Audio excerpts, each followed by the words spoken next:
اللہ تعالیٰ آگے قرآن میں فرماتے ہیں فلولا اذا بلغت الحلقوم، اللہ کہتے ہیں یہ باتیں میں بتا رہا ہوں یہ میں تھوڑی خود کہہ رہا ہوں، یہ باتیں یہ کون کہہ رہا ہے بھائی؟ یہ تو اللہ کہہ رہا ہے، یہ تو اللہ کہہ رہا ہے۔ تو قرآن آگے کیا کہتا ہے؟ فلولا اذا بلغت الحلقوم، اللہ کہتے ہیں ایک ٹائم ایسا بھی آتا ہے، ابھی تو مزے میں ہو، جب تمہاری جان کہاں تک پہنچے گی؟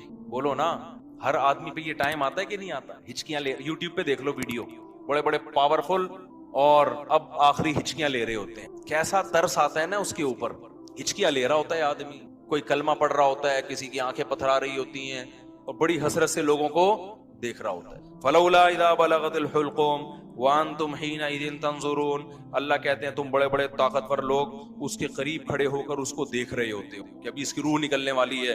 ترجعونہا ان کنتم صادقین، تم اس کی روح کو لوٹا دیا کرو، تمہارے پاس پیسہ بھی ہے، تمہارے پاس حکومت بھی ہے، تمہارے پاس امیزون میں تم نے بڑا بزنس بھی کیا ہوا ہے، اب کیا کیا؟ اگر تمہاری سائنسی ترقی بھی ہے تو تھوڑی دیر کے لیے کیا کر لو بھائی، اس کی روح کو کیا کر لو۔ تم بھی حسرت سے دیکھ رہے ہوتے ہو کہ ہمارا پیارا ہمارے سامنے دنیا سے جا رہا ہے، یہ تو تمہاری 2 ٹکے کی اوقات ہے، اللہ ہمیں ہماری اوقات بتا رہا ہے۔ میرا خیال ہے بات سمجھ میں آ نہیں رہی آپ لوگوں کی۔ میرے اندر تو بھائی اتنے ہی پھیپڑے ہیں جتنا میں مجھے غصہ اس لیے آ گیا کہ پہلے بھی زنا ہوتا تھا، کم چھپتے تھے لوگ کہ پکڑے نہ جائیں، اب پوری یونیورسٹیوں میں لڑکے لڑکیوں کی بسیں بھر بھر کے جا رہی ہیں تفریح کے لیے، باپ خود اجازت دے رہا ہے، بھائی تمہاری اپنی لائف ہے بیٹا، تم اگر بھنگن چمارن بننا چاہو تو ہم کون سا شریف لوگ ہیں، ہم بھی بھنگی اور چمار ہیں، بزبان حال وہ یہ کہہ رہا ہوتا ہے۔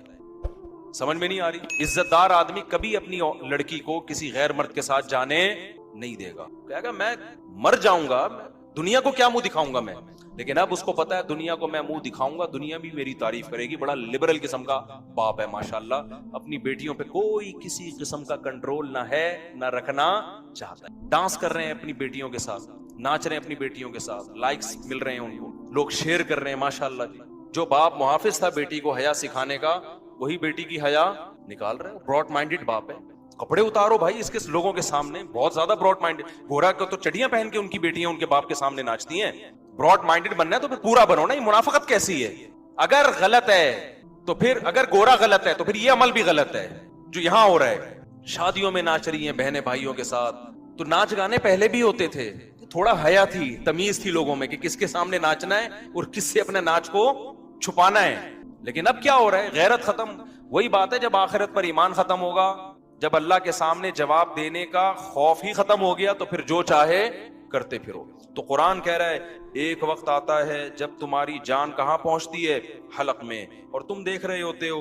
وَنَحْنُ أَقْرَبُ إِلَيْهِ مِنْكُمْ، اللہ کہتے ہیں جتنے تم اپنے عزیز کے قریب کھڑے ہوتے ہو نا حسرت سے، ہم تم سے بھی زیادہ اس کے قریب ہوتے ہیں اور اس کی کیفیات کو جانتے ہیں۔ فَلَوْلَا إِن كُنْتُمْ غَيْرَ مَدِينِينَ، اللہ کہتے ہیں اگر تم یہ سمجھتے ہو تمہارے اوپر کسی کا کنٹرول ہی نہیں ہے، آزاد ہو، بڑے پاورفل ہو، ترجعونہا ان کنتم صادقین، تو آج اپنی طاقت کا استعمال کرو، یہ تو تمہارا عزیز ہے، تمہارا معشوق ہے، اس کی جدائی تو تم برداشت کر نہیں سکتے، اس کو مرنے سے روک لو۔ پھر سارے ڈاکٹر عاجز آ جاتے ہیں کہ نہیں آ جاتے؟ سارے ڈاکٹر کیا کہہ دیتے ہیں؟ بھائی ہمارے بس میں نہیں۔ میں آغا خان میں تھا، اچانک چیخوں کی آواز آئی نا، اچانک عورتیں مردوں کی چیخوں کی آواز آئی، میں ایک دم ڈر گیا، کیا ہوا؟ پتا چلا جی ان کے والد صاحب ان کی ڈیتھ ہوئی، آئے تھے تھوڑی دیر پہلے بالکل ٹھیک ٹھاک تھے بستر پہ، اچانک کوئی ہارٹ اٹیک ہوا یا برین ایمری جو کیا ہوا بہرحال، تو وہ ان کو توقع نہیں تھی کہ ہمارا باپ ایسے بھی جا سکتا ہے، تو بچیاں بھی رو رہی ہیں۔ میں نے کہا یار یہ دیکھو، کہ میں نے ایسے موت کے بہت سارے واقعات دیکھے، گلی میں گزر رہے ہیں چیخو پکار کی آواز آئی، کیا ہوا بھائی؟ پتا چلا جی ڈیتھ ہو گئی۔ کتنے سال رشتے آپس میں ٹائم گزارتے ہیں اور جدا ہونے میں چند سیکنڈ بھی بولو نہیں لگتے، اور پھر روتے 3-4 دن تک ایسے ہیں جیسے بڑا غم ہوا ہے، اور 3-4 دن کے بعد 20-20 30-30 سال پرانے رشتوں کو ایسا بھولتے ہیں جیسے زندگی میں کبھی رہنا نصیب ہی نہیں۔ یہ ہے وہ دنیا جس کے پیچھے انسان کس کو ناراض کر رہا ہے؟ خدا کو ناراض کر رہا ہے۔ تو قرآن کہتا ہے اس کی جان لوٹا کے دکھاؤ۔ فَأَمَّا إِنْ كَانَ مِنَ الْمُقَرَّبِينَ، اللہ کہتے ہیں اب یہ میرے پاس آ گیا ہے، اب یہ تمہاری کسٹڈی سے نکل گیا، اب میں بتاتا ہوں اس کے ساتھ کیا ہونے والا ہے، سمجھ رہے ہو نا؟ اب اس کا خود اپنے اوپر بھی کنٹرول نہیں، اب تک تو یہ تمہارے ساتھ بہت کچھ کر رہا تھا، فلاں کو اوپر چڑھا دیا، فلاں کو گرا دیا، فلاں کو یہ کر دیا، فلاں کو یہ کر دیا، کسی کو گالی دے دی، کسی کو صدقہ خیرات کر دیا، اب تو یہ کر رہا تھا، اب اس کے ساتھ میں کروں گا جو بھی ہوگا، تمہارا بھی کنٹرول ختم اور خود اس کا بھی اپنے اوپر سے کنٹرول ختم. فَأَمَّا إِن كَانَ مِنَ الْمُقَرَّبِينَ، اللہ کہتے ہیں یا تو یہ نیک لوگوں میں سے تھا، ساری زندگی اس نے مجھے یاد رکھا، میرے احکام کو فالو کیا، فَرَوْحٌ وَرَيْحَانٌ، تو اس کے لیے خوشبوئیں ہیں، وَجَنَّتُ نعیم، اور خوشخبریاں ہیں ہمیشگی کے باغات کی.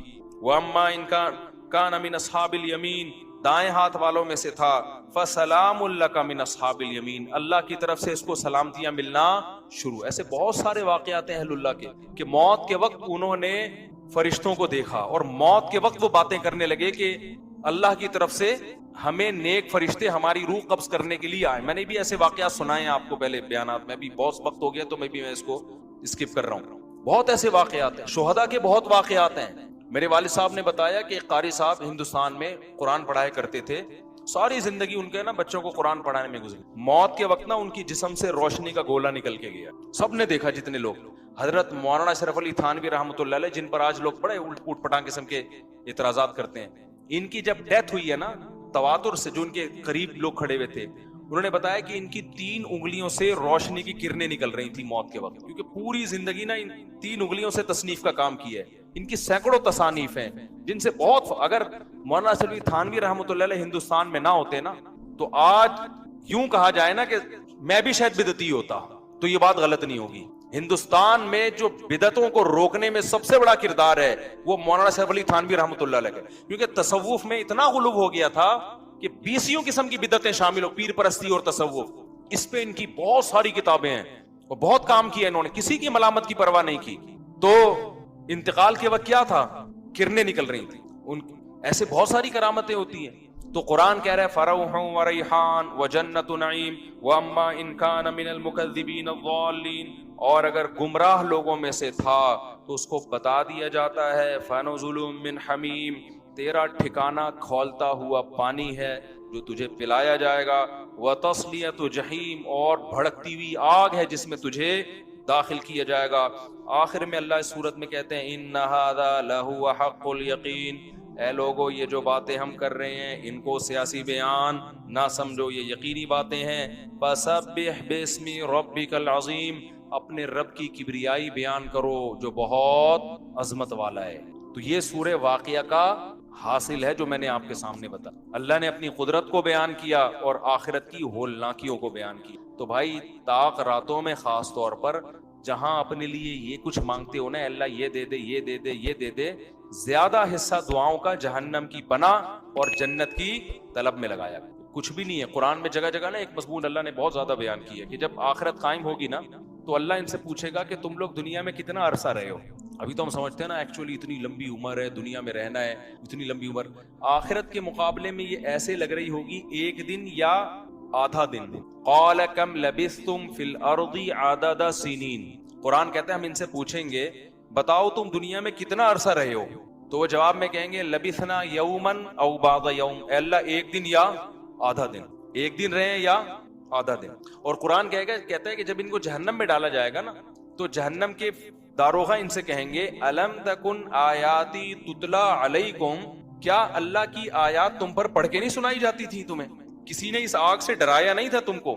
تو وہ جواب میں کیا کہیں گے ربنا غلبت علینا شقوتنا، اے اللہ ہمیں ڈرایا گیا تھا لیکن ہماری بدقسمتی ہم پہ غالب آ گئی. جیسے آپ کسی علاقے میں جا رہے ہو نا اور وہاں ڈر ہوتا ہے کہ وہاں کوئی نقصان نہ ہو جائے، پھر بھی آپ چلے جاتے ہو اور پکڑے جاتے ہو، تو لوگ کہیں گے بھائی تجھے بتایا تھا کہ اس گلی میں ڈاکو ہیں، تو جواب میں کیا کہ یار میری قسمت ہی خراب ہے، پتہ نہیں مجھے ہو کیا گیا تھا. یہی کہتے ہیں نا لوگ کہ یار مجھے بتایا بھی تھا غلط ہے لیکن میری قسمت ہی کیا ہے، تو قسمت پہ ڈال دیتے ہیں. تو جہنمی بھی کیا کرے گا ایسے موقع پہ؟ قسمت پہ ڈال دے گا. پھر قرآن کہتا ہے وہ جہنمی کہے گا ربنا اخرجنا منہا، اے اللہ 1 دفعہ تو اس آگ سے ہمیں نکال دے. فإن عدنا، اگر ہم دوبارہ ان برائیوں کی طرف لوٹے، فإنا ظالمون، تو واقعی ہم ظالم ہوں گے. قرآن کہتا ہے قال اخسئوا فیہا، اللہ کہیں گے ذلیل ہو کے پڑے رہو اس کے اندر. ولا تکلمون، مجھ سے کلام مت کرو. کیوں؟ انہ کان فریق من عبادی، دنیا میں میرے کچھ نیک بندے تھے جو توبہ کر چکے تھے، وہ میری آیتوں پہ ایمان لائے اور توبہ کر لی اور برائیوں سے بچتے. فَاتَّخَذْتُمُوهُمْ سِخْرِيًّا، تم ان کا مذاق اڑایا کرتے تھے. تم کیا کرتے تھے؟ بولو. مذاق اڑاتے تھے. انی جزیتہم اليوم بما صبروا، آج ان کے صبر کا دیکھو میں نے کیسے بدلہ دیا ہے، جن کا تم مذاق اڑایا کرتے تھے. انہم ہم الفائزون، آج وہی کامیاب ہیں.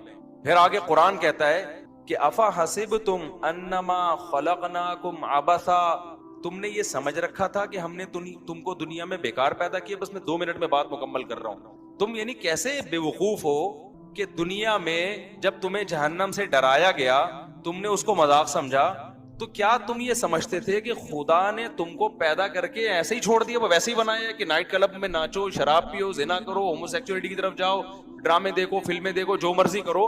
تو کیا تم نے یہ سمجھ رکھا تھا؟ یعنی یہ تو ایسی عجیب سی بات ہے کہ اس کے لیے تو پیغمبر کے آنے کی بھی ضرورت نہیں ہے. اب آپ بتاؤ جو آخرت کو نہیں مانتا اس سے بولے پھر ہماری زندگی کا مقصد کیا ہے، تو کیا مقصد بتائے گا؟ بتاؤ. وہ کہے گا بھائی انٹرٹینمنٹ، راتوں کو کرکٹ کھیلو، دن میں سوتے رہو پڑے ہوئے، پھر فلم دیکھو، پھر ڈرامہ دیکھو، پھر لڑکیوں سے چھیڑ چھاڑ کرو، پھر سیٹنگ کرو. پیسہ بھی اس لیے کماؤ تاکہ چھیڑ چھاڑ میں آسانی ہو جائے. یہ جو پیسہ کما رہے ہیں نا، عیاشی کے لیے کما رہے ہیں نا، تاکہ اور زنا ہو سکے، شراب پئیں اور موج مستی والی زندگی ہو. تو پیسہ بھی کوئی ان کا ہدف نہیں ہے، پیسے سے ہدف بھی عیاشی ہے. تو اللہ قرآن میں کہہ رہے ہے کہ ہم ان سے کہیں گے افا حسبتم انما خلقناکم عبثا، تو کیا تم نے یہ سمجھ رکھا تھا کہ ہم نے تمہیں ایویں ہی پیدا کر دیا؟ وَأَنَّكُمْ إِلَيْنَا لَا تُرْجَعُونَ، اور تم ہمارے پاس واپس لوٹ کے نہیں آؤ گے، پیدا کر کے ہم نے چھوڑ دیا ہے. فَتَعَالَ اللَّهُ الْمَلِكُ الْحَقِّ، اللہ کہتے ہیں اللہ اس عیب سے پاک ہے کہ ایویں ہی انسان کو بنائے اور چھوڑ دے کہ جو چاہے کرتے رہو. یہ تو بہت بڑا الزام ہے. اللہ اس الزام سے کیا ہے؟ بری ہے. ایسا مجرم اللہ نہیں ہو سکتا. ایک انتہا بالکل بے احتیاطی والی زندگی. دوسری انتہا کیا ہے جو غیر مسلموں کی ہے؟ اتنی احتیاط کہ بس مرنا نہیں ہے کسی قیمت، کچھ بھی ہو جائے، چاہے اس احتیاط میں وہ زندگی جو موت سے بھی بدتر ہونا وہ زندگی گزارنی پڑے. اب ایسی زندگی کا کیا فائدہ جس میں ہر وقت موت سے ڈرتا رہے آدمی؟ زندگی تو بے خوف اچھی ہوتی ہے نا، سکون کی زندگی اچھی ہوتی ہے. لائف کو انسان انجوائے کرے، ہر وقت پھانسی کا پھندا لٹکا رہے، ابھی مر جاؤں گا، ابھی مر جاؤں گا، ابھی مر جاؤں گا، ابھی مر جاؤں گا، تبھی وہ پھر مر جاتے ہیں خودکشی کر کے. ہر وقت موت کا ڈر. مجھ سے بہت لوگ ملتے ہیں، اللہ نے بڑا ان کو بڑی اچھی صحت بھی دی ہے، بڑی دولت بھی دی ہے، لیکن کہتے ہیں یار موت سے بہت ڈر لگتا ہے، مر نہ جائیں. میں کہتا ہوں اگر میں آپ کو کوئی ایسا وظیفہ بتا دوں کہ آپ وہ پڑھ کے سمجھو کہ میں نہیں مروں گا تو ایسا ممکن نہیں. اس ڈر نکالنے کا ایک ہی طریقہ ہے، موت سے دوستی کر لو. بھائی کسی بھی وقت مر سکتے ہیں، کوئی پریشانی کی بات، کوئی ٹینشن کی بات نہیں. آن دو، موت آ رہی ہے تو آن دو. حضرت مولانا طاری جمیل صاحب کا ایک کلپ دیکھا تھا، وہ لطیفہ سنا رہے تھے کہ وہ منشی ہوتے ہیں نا گاڑیوں کے، ایک گاڑی آ کے لگتی ہے، لوڈ ہوتی ہے، پھر دوسری کا پوچھتے ہیں دوسری گاڑی آ گئی ہے تو کہتے ہیں آن دے، کہتے ہیں نا دوسری گاڑی کو بھی آن دے آن دے آن دے، ایسے کر رہے ہوتے ہیں نا پنجاب میں. وہ دوسری پھر لوڈ ہو کے آگے جاتی ہے، تیسری گاڑی صاحب آ رہی ہے، آن دے آن دے آن دے. وہ بار بار ایسے کرتے ہیں. کہہ رہے ہیں وہ نکاح پڑھا رہے تھے، دولہا یہی کام کرتا تھا نا گاڑیوں کا، تو اس سے بولا بھائی فلاں بنت فلاں کا اتنے مہر میں تم سے نکاح کیا، قبول ہے؟ کہہ رہے ہیں آن دے آن دے. کیا کہہ رہے ہیں؟ آن دے. تو دیکھو وہ کتنے اس کی عادت پڑ گئی نا، اس کے لیے نارمل ہے یہ جملہ کہ کیا آن دے. بیگم بھی جہاں ٹرک اتنے آئے ہیں تو ایک بیگم بھی آ جائے، اچھا ہے نا، آن دے، وہ بھی آن دے. تو موت سے نفرت نکالنے کے لیے یہ ضروری ہے، اور یہ جو ہم پاگلوں کی طرح ایک دم نفسیاتی ہو گئے ہیں، یہ ٹینشن ختم کرنے کے لیے یہ ضروری ہے کہ جس موت نے آنا ہی ہے اس کے بارے میں ڈرا مت کرو، بولو آن دے. ہم نے کون سا یہاں ٹھیکہ لیا ہوا رہنے کا؟ موت تو محمد صلی اللہ علیہ وسلم کی سنت ہے.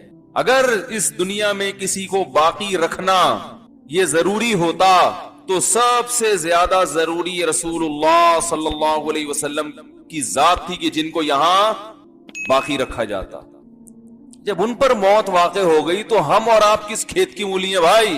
نبی صلی اللہ علیہ وسلم کے بعد حضرت ابو بکر سب سے زیادہ اس لائق تھے کہ ان کو زندگی لمبی دی، 1000 سال بھی زندگی دی جاتی کم ہوتی. امت کے لیے آپ اتنے مفید تھے، تھا یا نہیں تھا؟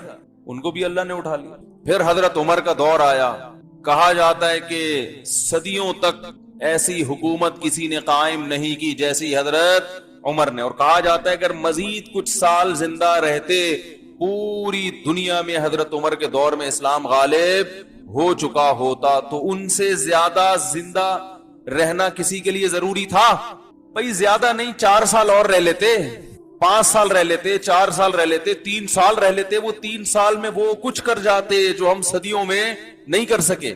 چلو اگر مرنا ہی تھا تو مکمل بوڑھے ہو جاتے، ٹھیک ہے نا، پھر بستر پہ چلے جاتے، پھر علاج معالجہ ہوتا، جیسے ایک 90-95 سال کی عمر میں اس زمانے میں عمریں ہوا کرتی تھی، پوری اپنی طبعی عمر پوری کرتے، جو کام اللہ نے لگائے سارے کمپلیٹ کر کے، پورے کر کے، مکمل کر کے، خلافت کسی کو سونپ کے اس کو سمجھا بجھا کے بھائی اس طرح سے چلنا ہے، اس طرح سے نہیں، سارا سیٹ اپ کمپلیٹ کر کے چلے جاتے۔ آپ اپنی حکومت میں ہیں اور نماز پڑھا رہے ہیں فجر میں، اور ایک مجوسی نے آ کے چاقو مار دیا، خنجر مار دیا نماز، اور کمبخت نے خود بھی خودکشی کر لی تاکہ پکڑا نہ جاؤں، وہ ماریں گے مسلمان مجھے، خود بھی اپنے آپ کو قتل کر لیا۔ وہ ایسا زخم کہ حضرت عمر کو شفا نہیں ملی۔ جب علاج ہوا حضرت عمر رضی اللہ تعالیٰ عنہ کا، تو جو اس وقت کے حکیم تھے، طبیب تھے، وہ مایوس ہو گئے زندگی سے، اس لیے کہ جو خوراک کھلائی جاتی، جو دوا کھلائی جاتی، وہ زخموں کے راستے باہر نکل جاتی، اس کی علامت تھی کہ اب یہ بچنے والے نہیں ہیں۔ تو بھائی اتنے بڑے بڑے لوگ، امام ابو حنیفہ چلے گئے، امام شافعی چلے گئے، امام مالک دنیا سے چلے گئے، امام احمد ابن حنبل چلے گئے، امام بخاری چلے گئے، امام مسلم چلے گئے، امام ابو داؤد چلے گئے، امام ترمذی چلے گئے، البیرونی سائنٹسٹ چلا گیا، جابر بن حیان جیسا سائنسدان چلا گیا ہے بھائی، ابن الہیثم چلا گیا، تو نہ سائنسی علوم کے رکھوالے زندہ رہے اور نہ دینی علوم کے، بڑے بڑے علامے پیدا ہوئے، سب ختم۔ تو آپ اور میں کس کھیت کی مولی ہیں؟ ہم کہہ رہے ہم نہیں آئے، بس ہم یہی رہیں گے، ایسا نہیں ہو سکتا بھائی۔ ہاں یہ ایک اشکال ہوگا کہ یار چلے گئے تو ہم بھی چلے جائیں گے، لیکن تھوڑا سا ایک ٹائم ہوتا ہے جانے کا۔ کورونا وائرس سے جو ہم پاگلوں کی طرح بھاگ رہے ہیں تو مریں گے ہمیں پتا ہے، لیکن ایسے تھوڑی ابھی تو ہم نے دیکھا کیا ہے بھائی، مر جائیں کوئی بات نہیں، 85 سال میں، 90 سال میں، چلو اب ٹھیک ہے، ابھی دادا بن جائیں گے، پردادا بن جائیں گے، بچوں کی شادیاں، بیٹیوں کی شادیاں، پوتے جوان ہوتے دیکھ لیے، جو کہ آج کل نہیں دیکھے جا رہے کیونکہ شادی اتنی دیر سے ہو رہی ہے، پوتا ہونے سے پہلے مر جاتے ہیں لوگ۔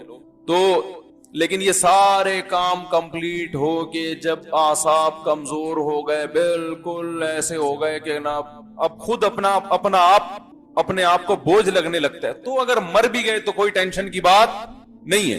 جلدی کیوں جا رہے ہیں؟ بات سمجھ میں آ رہی ہے کہ نہیں آ رہی؟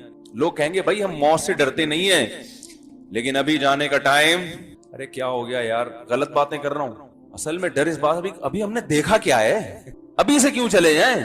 تو دیکھیں یہ تمنا بہت اچھی ہے کہ تھوڑا لیٹ جائیں، تھوڑا دیر سے جائیں ہم دنیا سے، یہ ہر ایک کی خواہش ہوتی ہے، زندہ رہنا ہر ایک کا دل چاہتا ہے۔ تو تمنا کرنے پر نہ اللہ کی طرف سے کوئی پابندی، نہ گورنمنٹ کی طرف سے کوئی پابندی ہے۔ آپ کی تمنا ہو کہ میں 100 سال زندہ رہوں تو گورنمنٹ کی طرف سے بھی کوئی پابندی نہیں، لیکن یہ گراؤنڈ ریئلٹی ہے۔ ام للانسانی ما تمنا، اللہ فرماتے ہیں جس چیز کی تمنا کرو گے ضروری نہیں کہ وہ تمہیں مل جائے، تو یہ اپنے اختیار میں ہے ہی نہیں۔ اگر کسی بوڑھے سے پوچھیں 90 سال کی، کیا تمہاری تمنا ہے کہ تم ویسے ہی صحت مند ہو جاؤ جیسے 18 سال میں تھے، تو کیا کہے گا؟ ہاں بھائی اس وقت تو ہم چھلانگے لگاتے تھے، درختوں پہ چڑھتے تھے، دیوار سے 3 دفعہ گرے کچھ نہیں ہوا، اب تو چلتے ہوئے ڈرتے ہیں کہ بس اگر گر گئے تو گئے۔ ایک صاحب مجھے بتا رہے تھے، بڑی عمر کے تھے، کہہ رہے ہم تو بیٹا جوانی میں وہ درختوں پہ چڑھتے تھے، چھلانگے لگاتے تھے، آج کل کے بچے ہلتے ہی نہیں ہیں۔ میں نے کہا یہ ٹک ٹاک لے کے بیٹھے رہتے ہیں، یہ اپنے بڑھاپے میں فخر کریں گے، ہم تو ایک گھنٹہ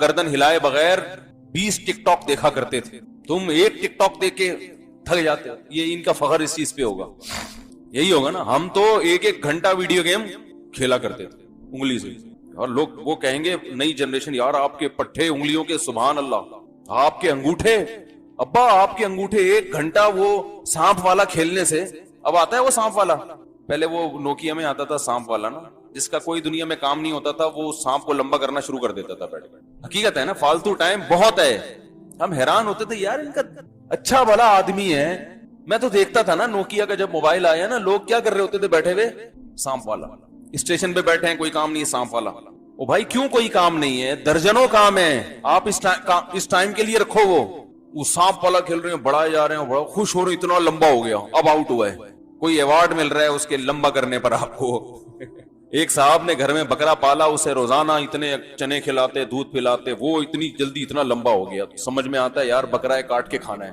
اسے تو نہ آپ نے کاٹ کے کھانا ہے, یہ تو چائنیز کو بھی نہیں کھلا سکتے یہ والا سانپ. یا تو سانپ پالا ہو نا کسی چائنا والے کو بیچوں گا تو بھی کچھ سمجھ میں آتے ہیں, کوئی لاجک بنتی ہے. وہ تو جائز نہیں ہے. یہ سنا ہے کسی کا بیان آئے کتے پالیں اور چائنا کو بیچیں, چائنا کھاتے ہیں تو ہمارے لیے تو حرام ہے, لیکن چائنا والوں کو ہم بیچیں گے تو وہ کھائیں گے تو ہماری معیشت اس سے ترقی کرے گی. کتے جیسے کھانا جائز نہیں ہے, کھلانا بھی جائز نہیں ہے. سمجھ رہے ہیں, جس چیز کو اللہ نے کھانے کو حرام کر دیا اس کے کھلانے کو بھی حرام کیا. تو کتے اس نیت سے پالنا کہ ہم پال پوس کے غیر مسلموں کو بیچیں گے تاکہ وہ کھائیں, یہ حرام ہے, جائز نہیں ہے. تو یعنی جوان جو ہے نا وہ بڑھاپے میں کیا فخر کریں گے, ہم سانپ والا کھیلتے تھے. تو ہر بوڑھے کی خواہش ہوتی ہے جوان ہو جاؤں, ہر بیمار کی خواہش ہوتی ہے صحت مند ہو جاؤں, ہر آدمی کی خواہش ہوتی ہے 4 شادیاں کر لے. اوپر سے اعتراض کر رہے ہوتے ہیں میرے اوپر, لیکن دل میں لڈو پھوٹ رہے ہوتے ہیں کہ یار کاش, لیکن ہو جاتی ہیں بھائی. ڈرتے ہیں, ڈر لگنا بھی چاہیے ہر مسلمان کو. سسرال نہیں چھوڑے گا, درجنوں مسائل ہیں, پھڈے ہوں گے وغیرہ وغیرہ. تو تمنا کی حد تک نہ گورنمنٹ کی طرف سے کوئی پابندی اور نہ اللہ کی طرف سے. کیا تمنا کہ میں دیر تک زندہ رہوں, لیکن اللہ نے قرآن میں کہیں بھی وعدہ نہیں کیا کہ جو دیر تک زندہ رہنے کی تمنا کرے گا میں اس کو بہت عرصہ زندہ رکھوں گا. ایسا اللہ نے کسی نبی سے کوئی ایگریمنٹ نہیں کیا کہ اپنی امت کو بتا دیں. یہود کے بارے میں قرآن میں آتا ہے یود احدہم لو یعمر الف سنہ, ان میں سے ہر شخص ایسا دنیا پرست ہے یہ چاہتا ہے کہ 1000 سال زندگی میں رہے, دنیا میں رہے. دنیا پرستی جب آتی ہے نا تو انسان موت سے بہت نفرت کرتا ہے. تو اللہ نے فرمایا یہ دولت کے پیچھے ایسا بھاگتے ہیں, یہ چاہتے ہیں 1000 سال کم از کم ان کو زندگی ملے. تو کیا 1000 سال زندہ رہ لیتے ہیں بھائی. یہود کی مال کی محبت جو ہے نا, دولت کی لالچ, یہ مشہور ہے. ممکن ہے سارے ایسے نہ ہوتے ہوں, ہر قوم میں کچھ اچھے لوگ بھی ہوتے ہی ہیں, لیکن عمومی طور پر جو حالات ہیں نا یہودیوں کے, قرآن نے یہودیوں کے بارے میں یہ واضح کیا کہ یہ پیسوں کے بڑے لالچی ہوتے ہیں, پیسے بھی بہت مرتے ہیں. تو اس کا مشاہدہ آج بھی ہوتا ہے. ہمارے ایک دوست تھے یہودیوں کے ساتھ, USA میں جاب کرتے تھے, کہتے ہیں اپنے باپ پہ نہیں خرچ کرتا تھا. بہت زیادہ ضرورت پڑی نا باپ کو علاج کے لیے تو ابا کو قرض دیا ہے. وہ بھی پھر فخر سے بتا رہا تھا کہ میں نے اپنے باپ کو قرض دیا, غریب باپ. تو تمنا تو میرے بھائی ان کی بھی ہوتی ہے کم سے کم 1000 سال زندہ رہیں, لیکن رہتے نہیں ہیں. تو تمنا کرنے پر گورنمنٹ کی طرف سے کوئی پابندی. ہاں عمل الانسانی ما تمنا, تو انسان کی تمنا یہی ہوتی ہے کہ ہمیشہ زندہ رہے, اور اس تمنا پر کوئی پابندی بھی نہیں ہے, لیکن یہ تمنا کسی کی پوری نہیں ہوتی. آپ جو کہہ رہے ہو نا کہ 80 سال تک میں زندہ رہوں پھر چلا بھی گیا تو کوئی غم نہیں ہے, یہ ابھی کہہ رہے ہو کیونکہ ابھی 80 سال کے آپ ہوئے نہیں ہو. جب آپ 80 سال کے ہو جاؤ گے تو آپ پھر بھی جانے کی راضی نہیں ہوں گے, کہو گے ابھی بھی نہیں جاؤں گا. ایک آدمی کو میں نے کہا بھائی آپ پیشاب میں احتیاط نہیں کرتے چھینٹوں وینچوں سے, یا آپ کو جو ہے نا تو عذاب قبر ہے. اس نے کہا یار قبر آئے گی تو دیکھیں گے یار, ہو سکتا ہے بخش دے اللہ تعالیٰ, ابھی دیکھا نہیں ہے نا عذاب قبر, اس لیے کیا کہہ رہا ہے یار ہو سکتا ہے اللہ کوئی نیکی کام آ جائے اللہ بخش دے. لیکن اگر کوئی عذاب قبر دیکھ لے نا تو پھر یہ کیفیات نہیں ہوں گی, پھر تو وہ ایسا ہو جائے گا کہ اس کو خوف کم کرنا پڑے گا اس کا کہ بھائی اللہ سے امیدیں. تبھی تو دیکھو نبی صلی اللہ علیہ وسلم سے بہت ساری حدیثیں امیدوں کی منقول ہیں, ایسی روایتیں ہیں کہ عام عوام میں ہم ان کو بیان کریں نا تو ڈر لگتا ہے کہ لوگ اس کا غلط مطلب نہ سمجھیں. مثال کے طور پر ایک حدیث میں آتا ہے رسول اللہ صلی اللہ علیہ وسلم نے صحابہ سے فرمایا اگر تم سب لوگ گناہ بالکل چھوڑ دو, کبھی کسی سے گناہ ہو ہی نہیں, کوئی غلطی نہیں ہوتی کسی سے, اللہ تمہیں ختم کر دے گا, مار دے گا ایسی قوم. اللہ ایسی قوم پیدا کرے گا جس سے گناہ ہو پھر وہ اللہ سے توبہ کرے. اللہ کو توبہ پسند ہے, صحیح حدیث ہے. اب اگر صرف آپ اتنی حدیث پبلک کے سامنے بیان کر دیں تو اس سے تو لوگوں کو گناہ پہ جرت ہوگی کہ نہیں ہوگی. لوگ کہیں گے یار ہم خام خام میں بچ رہے ہیں, بلا وجہ گناہ کر لیں گے پھر توبہ کر لیں گے, کیونکہ اللہ کو گناہ سے بچنے والے بالکل بھی پسند. کیا خیال ہے, اللہ تو کہہ رہا ہے گناہ سے بالکل بچو گے تو میں تو مار کے ختم کر دوں گا, ایسے لوگ مجھے چاہیے. بھائی بات یہ ہے کہ یہ جن کو خطاب کیا جا رہا ہے نا ان کے دلوں میں آگ کا اتنا خوف پیدا ہو گیا تھا, اتنی جہنم کی آگ کا ڈر کہ حضرت عمر رضی اللہ تعالیٰ عنہ کے تو رو رو کے یہاں نالیاں بن گئی تھی اللہ کے خوف سے. یہ لوگ آپ کے سامنے بیٹھے تھے, اتنا خوف کا غلبہ تھا حضرت عمر میں, وہ کہتے تھے کہ قیامت کے دن اللہ مجھے جنت نہ دے, بس میرے گناہ معاف کر دے میری نیکیوں کے بدلے, تو بس مجھے یہ بھی قبول ہے, مجھے ڈر ہے کہ میں پکڑا نہ جاؤں کہیں. حضرت ابو بکر پہ ایسا خوف کا غلبہ, گھاس کا تنکا اٹھا کے کہتے کاش میں گھاس کا تنکا ہوتا, میں مٹی ہوتا, انسان نہ بنتا تاکہ حساب نہ ہوتا. ایسا ان کے دماغوں پہ ایک حساب کتاب کا خوف مسلط تھا. لیکن یہ کیفیت ان کی بھی ہر وقت نہیں ہوتی تھی, تو ایسے لوگوں سے امکان تھا کہ کوئی چھوٹا موٹا گناہ ہو جائے, تو جب ہو جاتا پھر وہ کیفیت بحال ہوتی, تو ان کو خوف کا بہت غلبہ, اتنا خوف کہ اس سے انسان عمل میں پیچھے, مایوسی پیدا ہونے لگتی ہے کہ یار ہم تو نیک بن ہی نہیں سکتے, چھوڑو جنت میں جانے کی. جیسے ایک آدمی کو پتا ہے میں کامیاب ہو ہی نہیں سکتا, تو وہ امتحان کی تیاری کرنا چھوڑ دیتا ہے. تو ایسے لوگوں کو کیا کہا جاتا ہے, بیٹا کوئی بات نہیں, اس دفعہ ترقی پاس ہو گئے, اگلی دفعہ کراچی میں تو یہ تسلیوں پہ ہی چل رہا ہے سارا سیٹ اپ, بیٹا کوئی بات نہیں اس دفعہ نمبروں سے رہ گئے. اب ایک پڑھنے والا قابل بچہ ہے, آپ کو پتا ہے محنت کر رہا ہے, اب سی اے کے پیپر دے رہا ہے, سی اے کے پیپر فرسٹ پہلی دفعہ میں نہیں ہوتا, اس میں فیل ہوتے ہوتے ہی انسان پہنچتا ہے. تو پہلا پیپر دیا, اس میں نمبر کم آ گئے, 2 نمبروں سے رہ گیا, تو باپ عقل مند ہوگا, کیا کہے گا, کوئی بات نہیں بیٹا, شروع میں نہیں کہے گا کہ بیٹا فیل ہو جانا کوئی بات نہیں, اگلے میں محنت, شروع میں تو کہے گا بیٹا پاس ہونا ہے. اب دیکھ لیا بیٹا محنت کر رہا ہے پھر بھی فیل ہو گیا, تو باپ عقل مند کیا کہے گا, کوئی بات نہیں بیٹا, یہ تو سی اے کا پیپر ہے, اس میں تو پہلی دفعہ اگر کوئی پاس ہو جائے تو ایب نارمل ہونے کی علامت ہے, یہ صحیح ہے نا. ہاں اس کا مطلب اس کا دنیا میں پڑھائی کے علاوہ کوئی کام ہی نہیں ہے. جو نارمل لوگ ہوتے ہیں نا وہ فیل ہو کے آگے جاتے ہیں. میں بتا دوں آپ کو, میں جب میٹرک میں آتا نا, میٹرک تک ہم لوگ بڑے اچھے نمبر آتے تھے. میرے بھائی نے کہا یہ پاس ہونے کا شوق صرف میٹرک تک ہی ہوتا ہے, فرسٹ ایئر سیکنڈ ایئر سے بندہ فیل ہونا. واقعی پھر الحمدللہ اللہ نے بڑا نوازا. فرسٹ ایئر میں 2-3 پیپر مشکل تھے, ہم نے چھوڑ دیا کہ سیکنڈ ایئر میں دیں گے, اس کو اکٹھے دے دیں گے. تو اور ذہین لوگ مشکل سے ہی پاس ہوتے ہیں, یہ بھی میں آپ کو بتا دوں, ان کا دماغ ادھر ادھر چلتا بہت ہے. لڑکیاں جو پڑھائی میں اتنی آگے ہیں نا, یہ ذہین ہونے کی علامت نہیں ہے, یہ ان کی فکر کیا ہوتی ہے, وہ محدود ہوتی ہے نا. ان کو پڑھائی ہے تو پڑھائی, آدمی کے پاس تو اتنے مسئلے ہیں, وہ چھوڑو بھی کیا کیا مسئلے آپ لوگ کے, تو گھومتا رہتا ہے اس کا دماغ. وہ اگر خود پڑھ رہا ہوگا اور کوئی اس کی کلاس فیلو شوق سے پڑھ رہی ہوگی, تو اس کو وہ پڑھتی بھی زیادہ اچھی لگ رہی ہوگی کتاب کی نسبت.